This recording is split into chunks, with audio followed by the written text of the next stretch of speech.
I would like, if I may, this evening, talk about the implications of meditation and what is necessary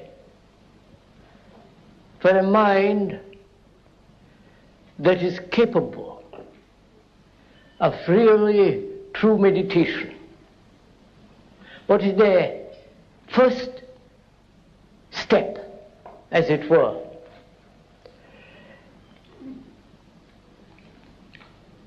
First of all,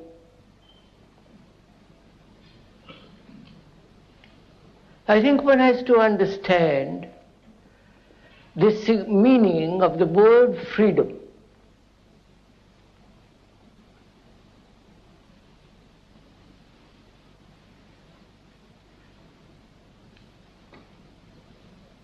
For most of us, freedom implies freedom to express ourselves,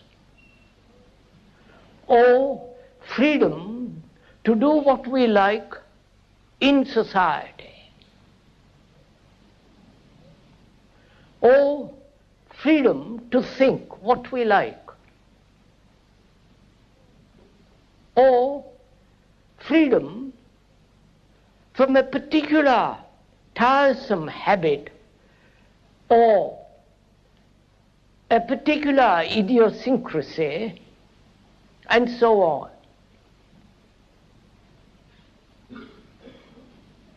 To understand what is freedom, because that is, it seems to him, absolutely necessary for a mind that's capable, without any distortion, to be able to meditate.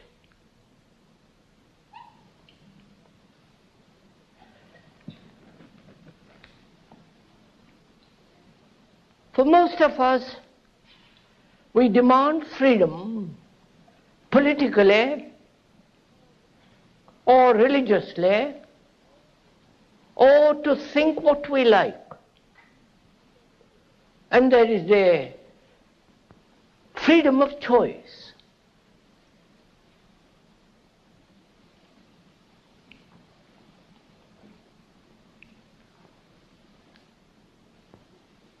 Political freedom is all right, and one must have it. But for most of us, we never demand and find out whether it is at all possible to be free inwardly.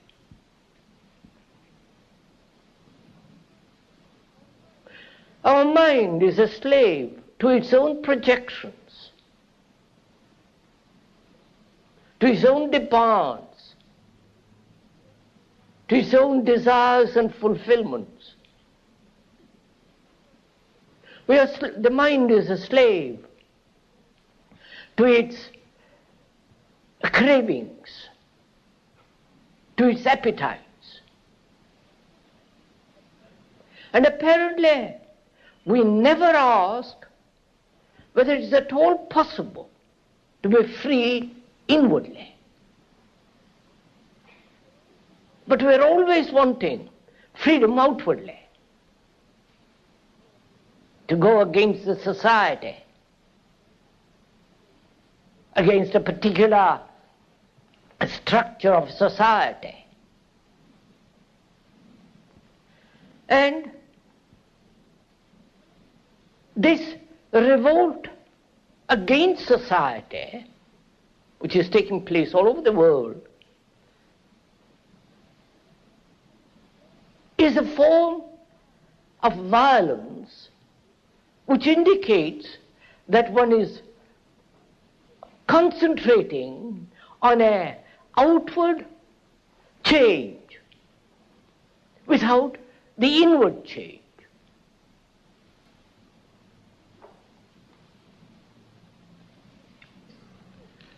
So, violence plays an extraordinary part in our life. We never asked whether the mind can be completely and utterly free from violence. We have accepted it as part of life, as we have accepted war as the way of life. And we have our favorite wars. You may not like this particular war, but you don't mind having other kinds of wars. And there will be always wars, and there have been for 5,000 years wars, because man has accepted violence as the way of life. And we never question whether the mind can be really and truly, deeply be free of violence.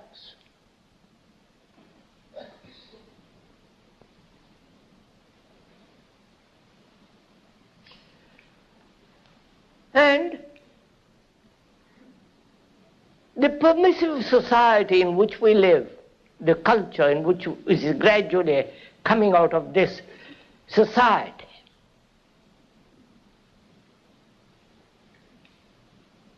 to do what one likes, or choose what one likes, is still an indication of violence. Where there is choice, there is no freedom.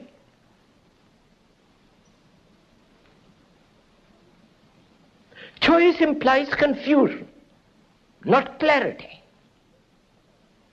When you see something very clearly, there is no choice, there is only action.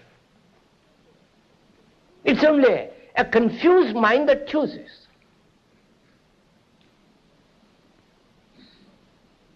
And choice is an indication of the lack of freedom. And therefore, in choice, there is resistance, conflict.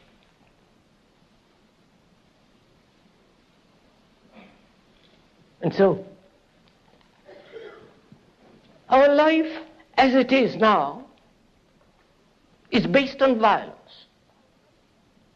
Our life is conditioned by the verb to be.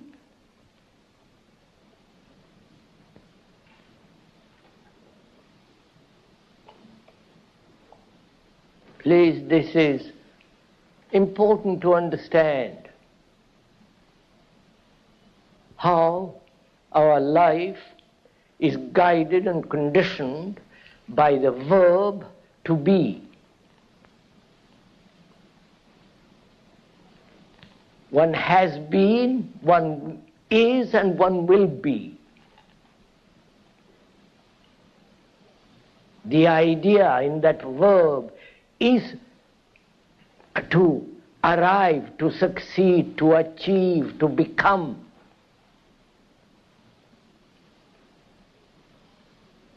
Gradually attain peace. Gradually get rid of the things that hinder us. So the verb to be is the conditioning of the mind in time. Right? Do please follow this.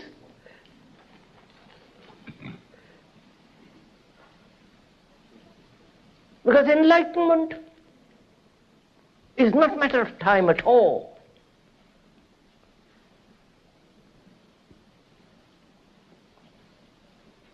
Understanding is not a matter of gradual sensitivity. Either one understands it immediately or not at all.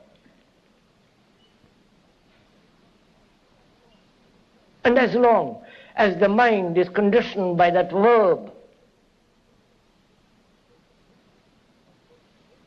and as most minds are, all our moral structure is based on that. I will be good. I will gradually achieve a certain state of mind, and so on. So, one has to be aware of this dangerous word and find out whether the mind can be free of word. Because the word is never the thing. The description is never the described. And yet we are satisfied with the description, with the explanations.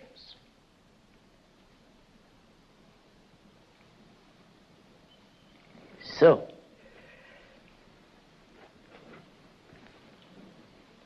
as I said, we are going to go into this question of not only what is meditation,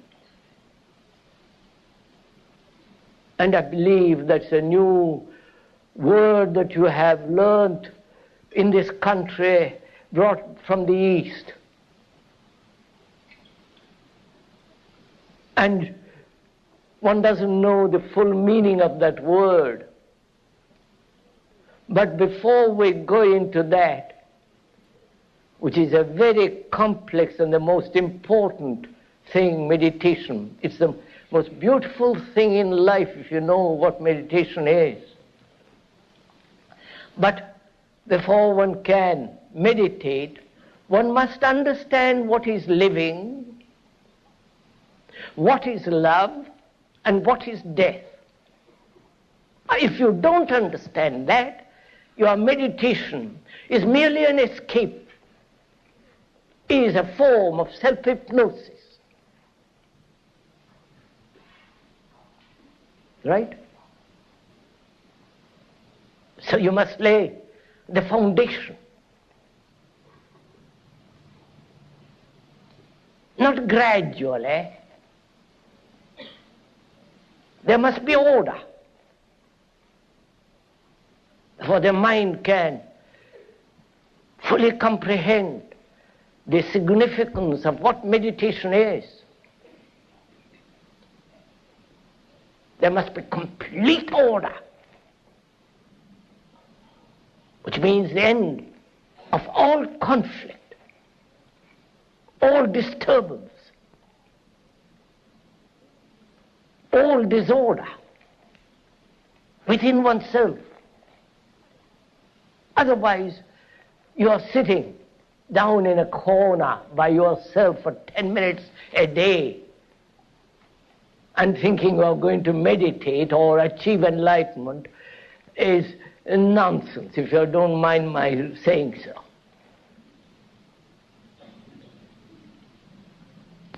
So one has to understand what living is. And one can understand that only by observing what actually it is.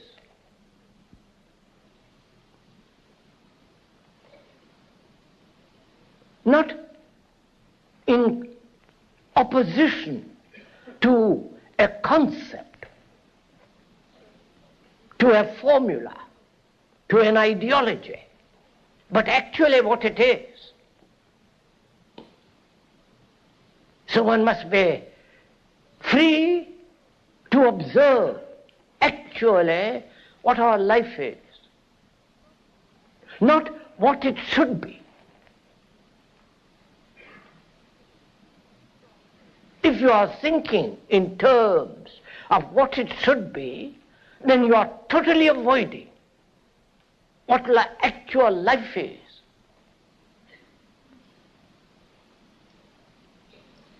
So what is this life that we are living?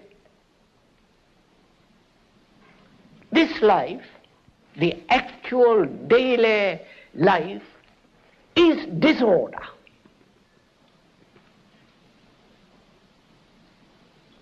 Isn't it?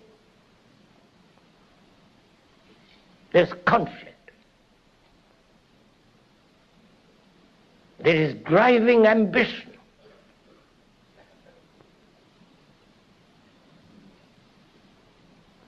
There is battle in ourselves, opposing, contradictory desires and wills.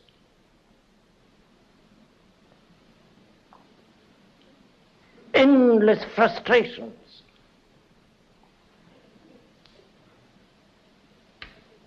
And there is frustration because we've never understood what fulfillment is. And if there is such thing as fulfillment, what is there to fulfill? One's own particular little ambition? One's own appetites? Envies? Ambitions to be somebody?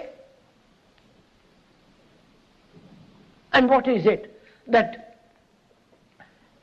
a center that demands all this? Is not that very center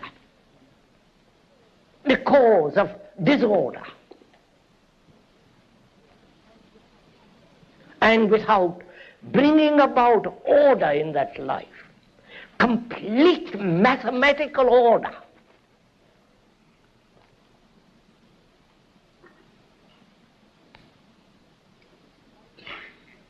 life has very little meaning.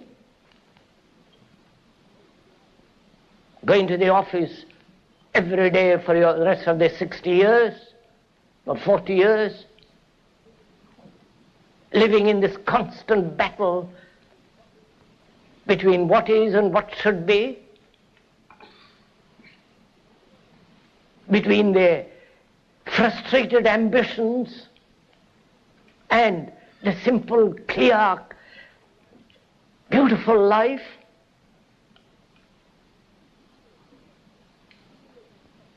The images that one has built about oneself and about others. The self-centered activity that's going on all the time, which is isolating each one, and therefore dividing. And that's our life. A life of conflict, a life that has really no meaning as it is.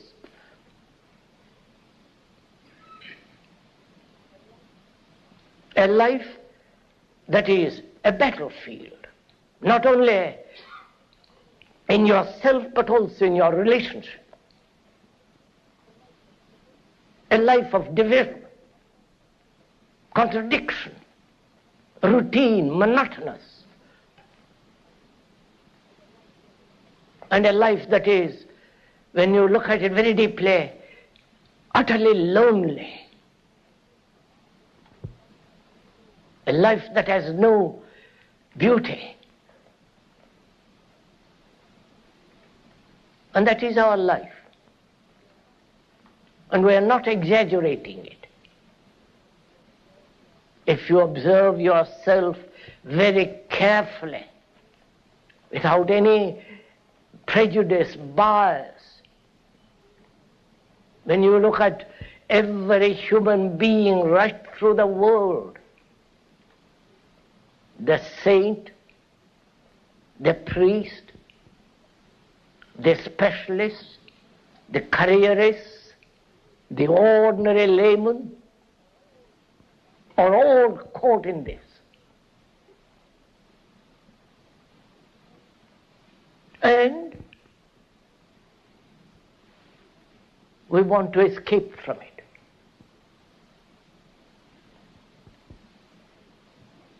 And so you escape through nationalism, through beliefs, through dogmas, through innumerable forms of entertainment, in which is included the religious entertainment. That's our life.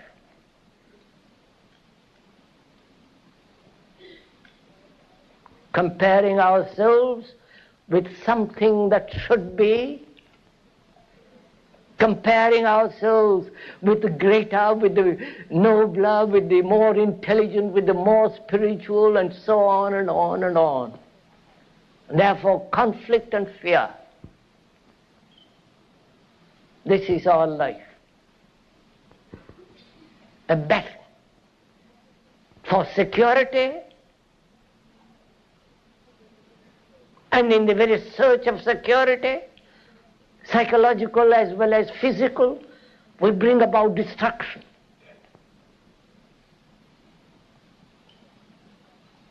These are obvious facts.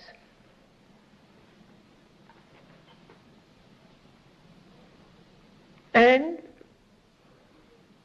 from this we want to escape, because man has lived like this for thousands and thousands of years, with sorrow, confusion, and great misery and mischief.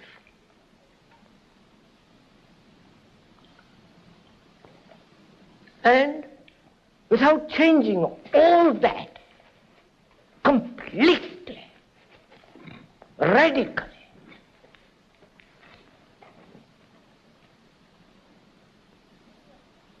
mere outward revolution, changing a particular system for another system, does not solve this aching agony.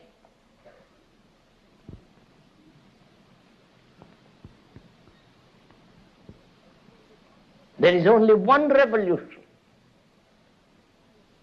the inward revolution.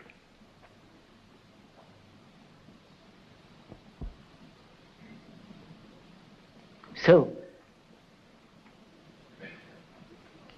spitting on society, blaming society for your condition, is obviously blaming something which you have created. It's your society. You have built it. By your greed, envy, ambition, competitiveness, comparison, by one's own and inward hatreds, violence. So that is our life. Really quite insane life.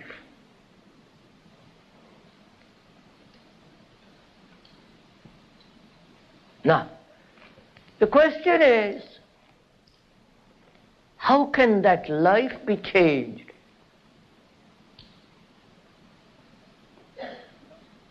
Not gradually, but immediately. Otherwise, you're sowing the seed of violence. Though you may want peace, you are actually sowing the seeds of enmity, misery. So, seeing all this, non-verbally, not as an explanation, not as an idea, but seeing it actually as it is, feeling it as you would feel hunger. Therefore being intimately related to it. And you cannot be deeply,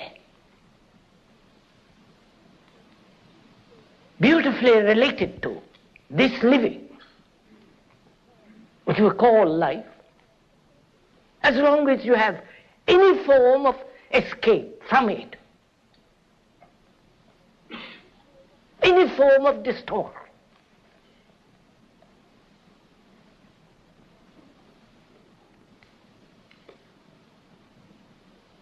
So,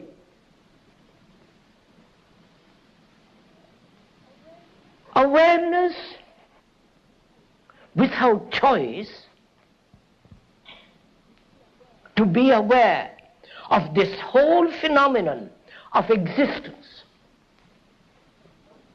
not someone else's existence, not being aware of this, of our life according to somebody, some philosopher, some guru, some psychologist, but being aware of it actually, because you yourself see it.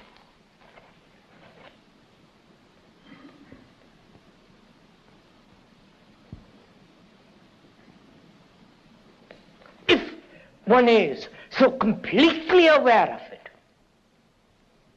and one must,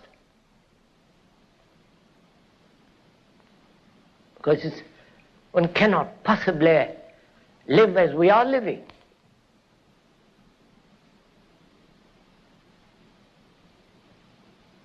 We are talking inwardly, psychologically.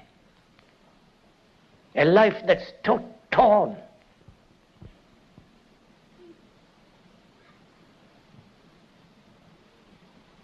And if we want order, and order is virtue, order demands discipline. That is to learn, not to conform, not to imitate, but to learn. And to learn about the disorder, which is our life. To observe it, to learn. And in that observation comes an extraordinary discipline, not imposed by anybody, because the very observation itself has its own discipline.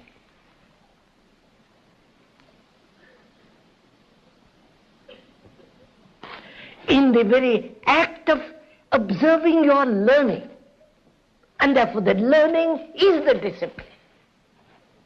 Please do see this, because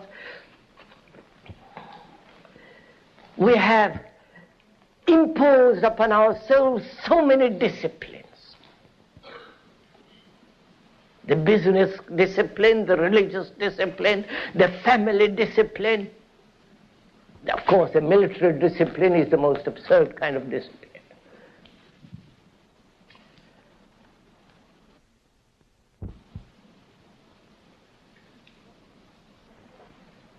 But we have got so many disciplines, the must and the must-nots. Always conforming, imitating, suppressing. And being suppressed, wanting to fulfill.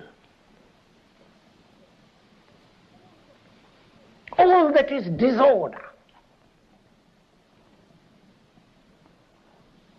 So, to understand order, to learn about order, not what order should be,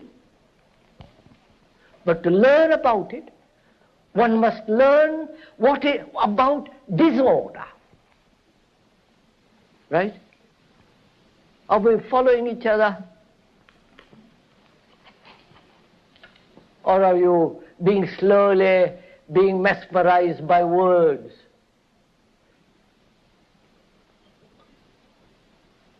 Well, if you are, Thorpe, it's up to you. We said one must learn about disorder, which is our life, which is our mind, our heart, our very core of our being. is disorder. Because if you say there is a soul, there is according to the Hindus, the Atman and so on, they are just theories. Philosophy has nothing to do with living. And we are trying to understand what living is. And we see in that living there is disorder, utter disorder. The battle, the misery, the confusion, the agony, the guilt, the fear. So one has to observe without any choice this disorder which is you, which is me. To observe it, not what you want it to be. Then you create conflict between what is and what should be. And where there is conflict, there is disorder. Please do understand this thing very simply. Once you understand this, you will find that by observing disorder in oneself, without any distortion, without wanting to bring about order out of this disorder, trying to impose what you think is order upon disorder, but observe it without any choice, without any distortion, then out of that observation comes supreme order, the highest good.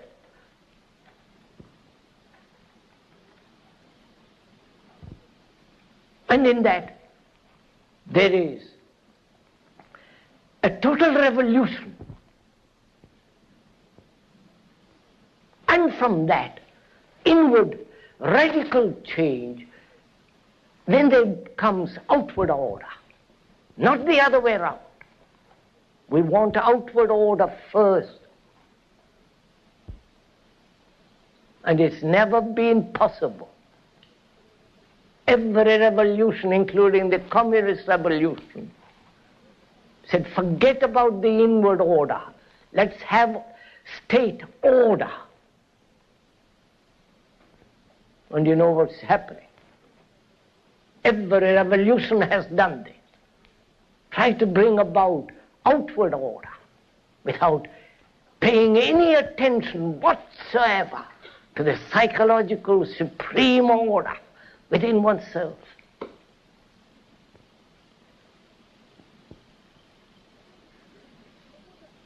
And order means also not only virtue, but love. And what is love?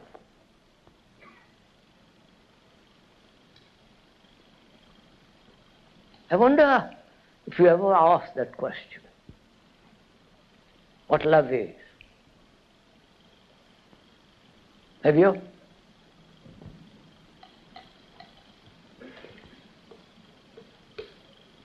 What is love? How will you find out? Only you'll find out what it is through what it is not.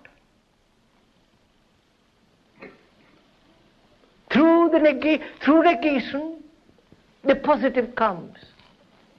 But if you pursue the positive, then it is the pursuit of the projection of the mind.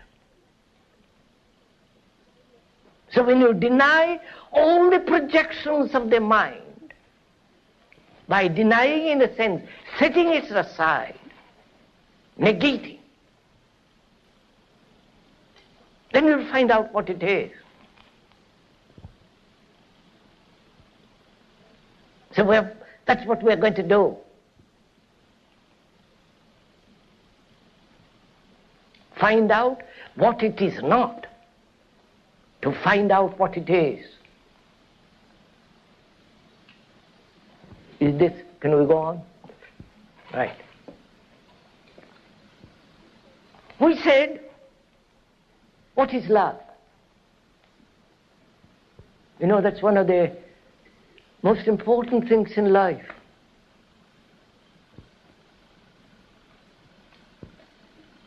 If one has love, you can do what you like. Then there is no conflict. Then there is no evil.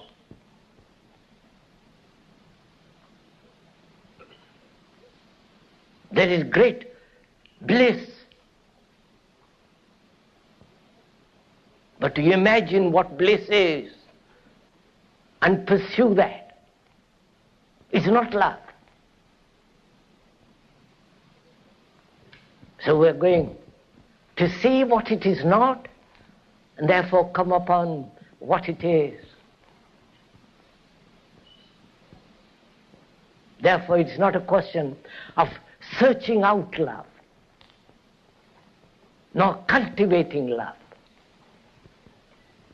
How can you cultivate love?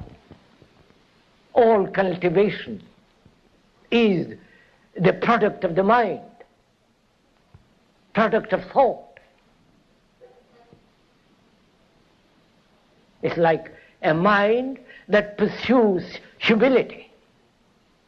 It says, I know vanity and I must cultivate humility. And when a mind that's proud and vain cultivates humility, it is still vain.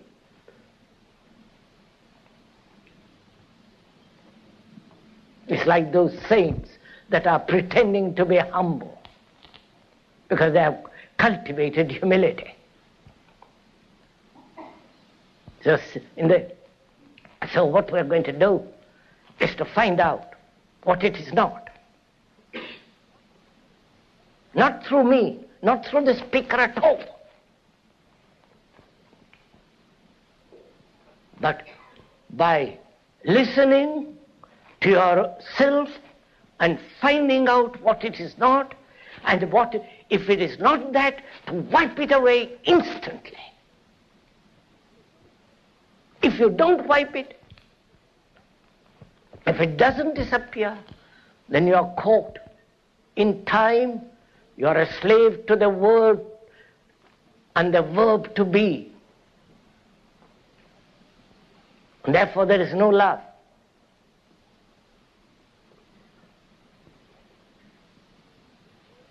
So first we are asking what it is not. Obviously it is not jealousy.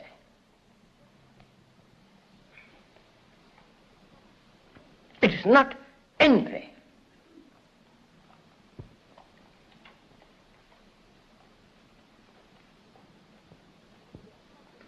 And your love is hedged about, a prisoner to jealousy, envy. Right? And when you see that what you call love is entangled with the ugly brutality of jealousy, see it, actually observe it. And in that observation, jealousy goes, and you will never be jealous again, never envious.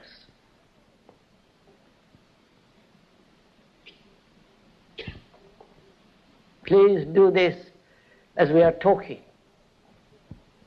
Envy comes only when there's comparison. And is love comparison? So, again, you put aside all comparison, which means all envy.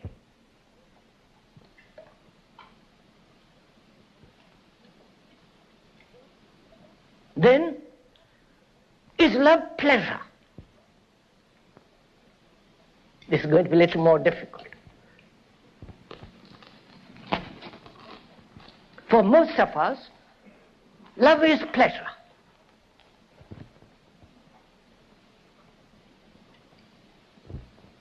There is love, sexual love, or love of God, or love of God knows what else. It's based on pleasure. The love of respectability is the very essence of the bourgeois mind. So, is love pleasure?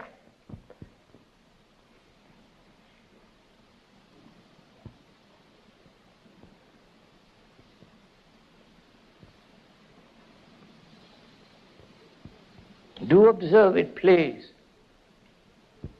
We were saying yesterday evening what pleasure is. The product of thought. Having had pleasure of different kinds yesterday, you think about it. You have image upon image built, and that stimulates you, and that gives you pleasure, sexual or otherwise, and that you call love. And is it love? Because in pleasure there is frustration, there is pain, there is agony, there is dependency.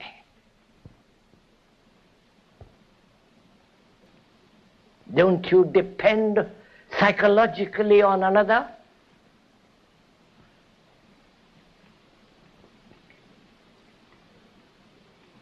And when you do, and you depend on your wife or your husband, whatever it is, and you say, I love you, is that love? And in that dependence, is there not fear? You are the product of your conditioning. You are the product of your society. You are the product of propaganda, religious and otherwise. For 2,000 years, as in India 10,000 or 5,000 years, they have been told what to believe, what to think. You repeat what others have said. All your education is that, the repetition of what you have learned from a book.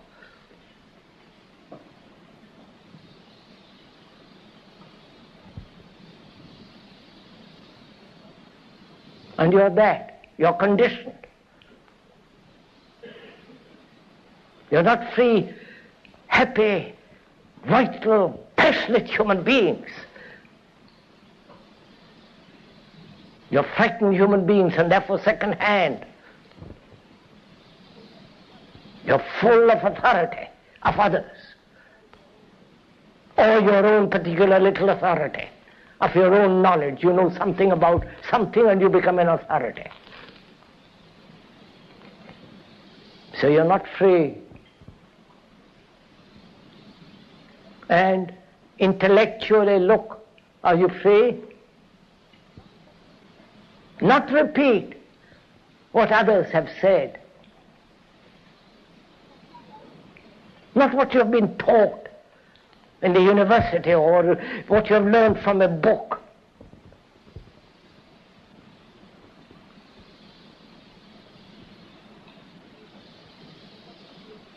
And what have you experienced? Go into it, you will see what you have experienced.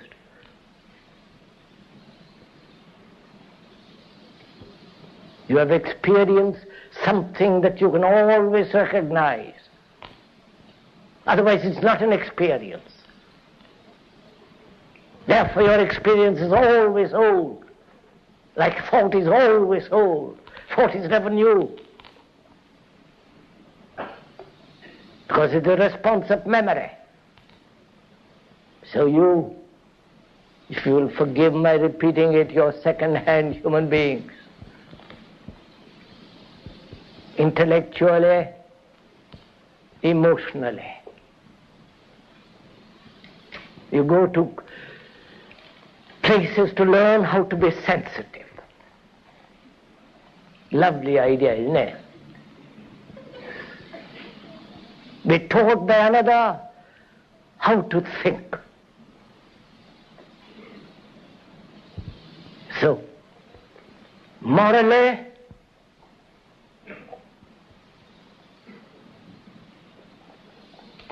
intellectually, deeply, you're not free, and therefore you're only free in your sexual expression. And that's why it has become so extraordinarily important.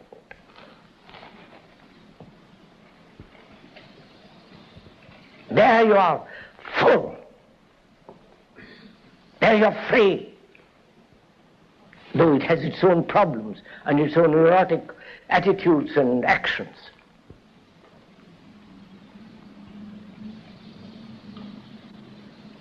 So sex becomes important when everything else becomes unimportant.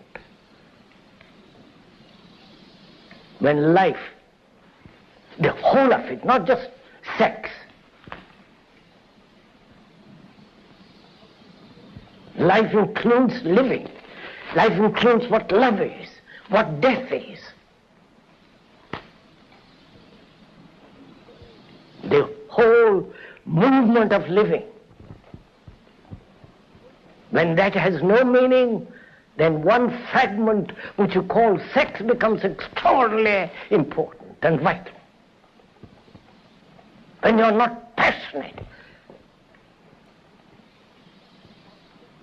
about freedom inwardly, then you're lustfully passionate about sex. That's all. And with that, you associate love, pleasure.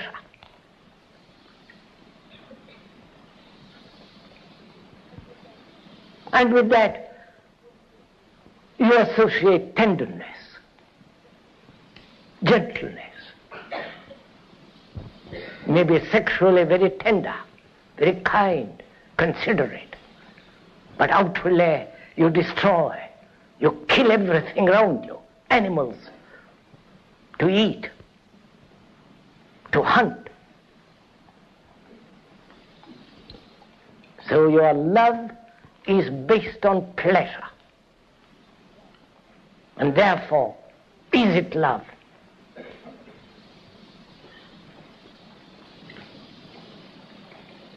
Love surely is something, none of all this. Compassion means passion for everybody. Not to your particular little desire.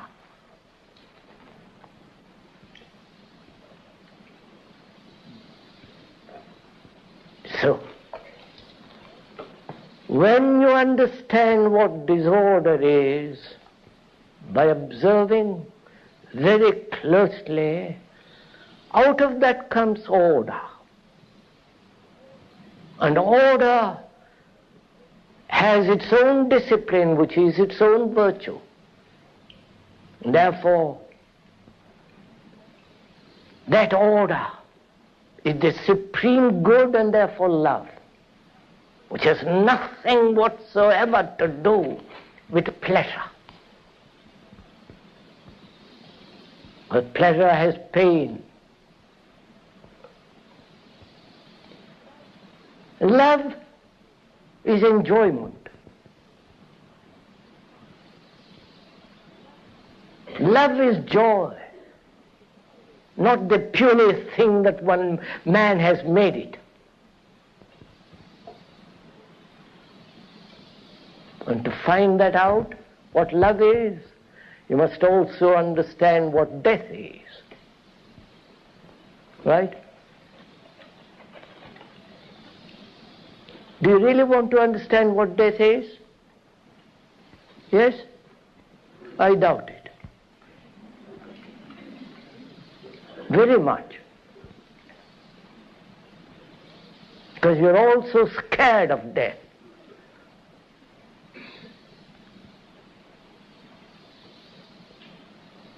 Aren't you?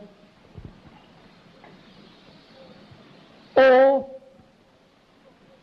you have have a belief in afterlife. Therefore you are not frightened. You have rationalized your life, knowing that it's going to come to an end, the puny, shoddy little life that one lives, and one is frightened of that. Therefore, say, let's rationalize it, think about it, clarify it, all the rest of it.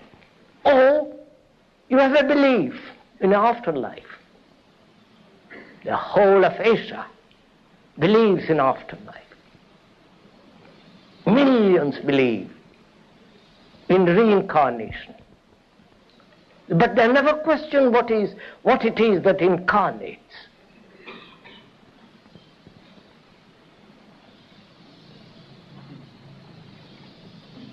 They believe that there is a permanent entity that's going to incarnate, and so on. I won't go into all that. If you believe in reincarnation, then what matters is how you live today. Right? Because you're going to pay for it next life. How you live, what you do, what you think, what your morality is. So, even though you may believe in reincarnation, what matters is how you live now. So you have to face death. Not postpone it till old age, some accident, disease, and so on. You have to meet it, you have to understand it.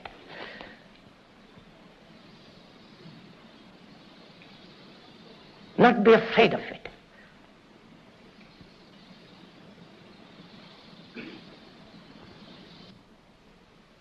So we say we must understand life and avoid death. But if you see life as a whole, in which there is this living and this extraordinary thing called love and death as a total unit, not three separate things, then what is death? The organism, by usage, disease, and all the rest of it, comes to an end. It comes to an end quicker when there is conflict. All your heart failures and all the business of it is the result of this extraordinary, emotional, contradictory way of living. The organism comes to an end. And either you can say, that's the end of it, finished. Or, which we don't say, the end of the whole structure and the nature of the me. The me, which has divided itself as us and they, we and those, we and you, that me is the center of conflict.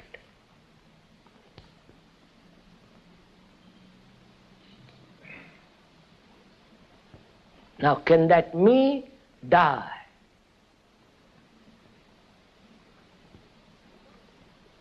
Not eventually, but every day. Then you will know what death is. So that the mind is always, tomorrow it's fresh because you have death to the past. Are you following all this?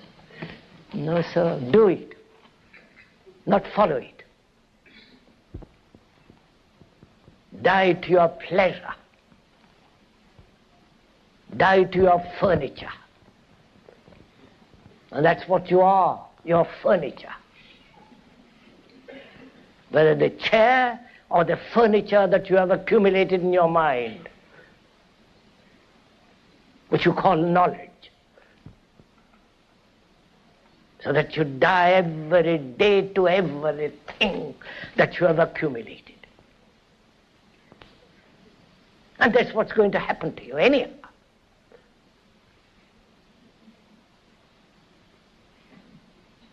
That means to empty the mind of everything known, which means the mind becomes utterly innocent.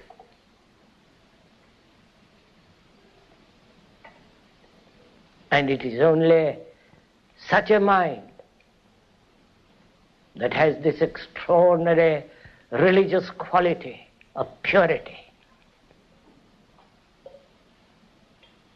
that can come upon what is called enlightenment.